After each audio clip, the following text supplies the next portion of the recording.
ఇప్పటి వరకు అఘోరాలనే చూసాం, కానీ ఇప్పుడు మీకు అఘోరీలను చూపించబోతున్నాం. ఎస్, మీరు వింటున్నది నిజమే. కొండగట్టులో మహిళా అఘోరి ప్రత్యేక పూజలు చేసింది. సనాతన ధర్మం, హిందూ మత ప్రచారం, ప్రకృతి పరిరక్షణ ధ్యేయమని ఆ మహిళ అఘోరి చెబుతున్నారు. కొండగట్టు అంజన దర్శనానికి వచ్చిన అఘోరికి అర్చకులు స్వాగతం పలికారు. హిందూ ధర్మ పరిరక్షణలో భాగంగా ఆలయాలను సందర్శిస్తున్నారు.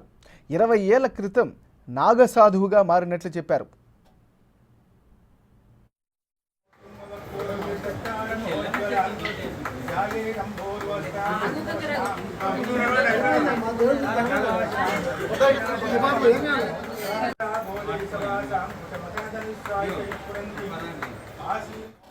కొండగట్టు నుంచి తిరిగి ప్రయాణంలో ఓ శ్మశాన వాటికకు వెళ్లారు.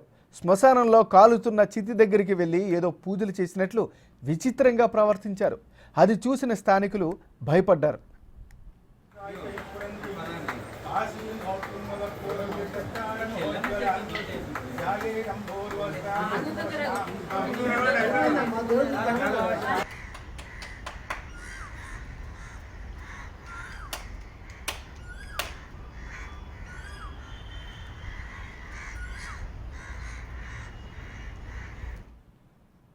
లోక కళ్యాణం కోసమే ఆలయాల సందర్శన చేస్తున్నట్లు అఘోరి స్పష్టం చేశారు.